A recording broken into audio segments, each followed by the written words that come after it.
D'abord, au niveau de la symbolique, pour le musulman qui jeûne, cela consiste un petit peu à tendre vers le divin par la ressemblance. C'est une imitation du modèle divin, puisque Dieu lui-même est un samad, il est qualifié de samad, c'est un des attributs de Dieu, qui veut dire l'être qui n'a pas de tube digestif. Donc en vérité, lorsque le musulman ne mange pas, ne boit pas, ne copule pas, eh bien, il tend vers la transcendance, il fait échapper l'esprit de l'emprise du corps pour imiter le monde des esprits, c'est-à-dire Dieu lui-même et ses anges. Donc c'est une forme d'un petit peu de tension de la connaissance de l'au-delà par l'imitation, c'est-à-dire par la privation.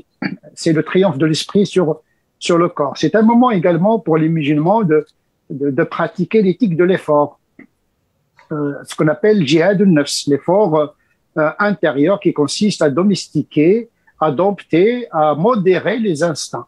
Il ne s'agit pas de faire un jeûne à n'importe quel prix, il ne s'agit pas de mortifier le corps, mais de modérer les instincts, puisqu'il y a des dérogations qui permettent aux musulmans de ne pas jeûner s'il est malade, s'il est en voyage, s'il a peur de tomber malade. Et donc, il y a un arsenal des dérogations qui rend cette pratique accessible. Parce que le but, c'est de rapprocher le musulman de la divinité et de ne pas soumettre de manière absurde le croyant à un exercice qui n'a aucun sens. Donc, il y a un sens moral dans le jeûne.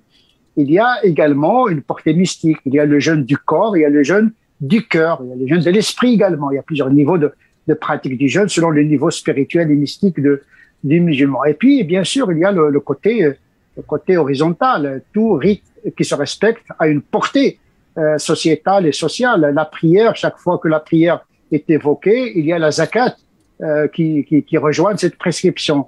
Aqamu salat wa atau zakat. Il y a toujours la prière et le jeûne et l'aumône. La même chose s'applique pour le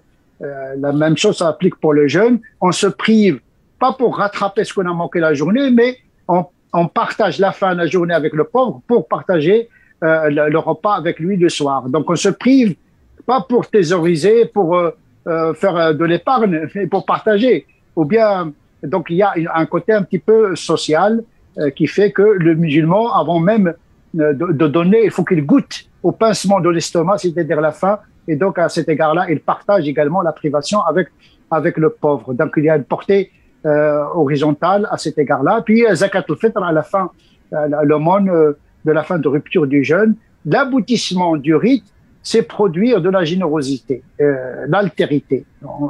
Il n'est pas concevable dans la tradition, en tout cas musulmane, comme dans toutes les traditions qui se respectent, bien sûr, c'est que le rite, la tension vers les devins, il prépare le citoyen, l'humain, le musulman à vivre avec les autres également. Donc, il y a une verticalité du jeûne et puis il y a une horizontalité du jeûne.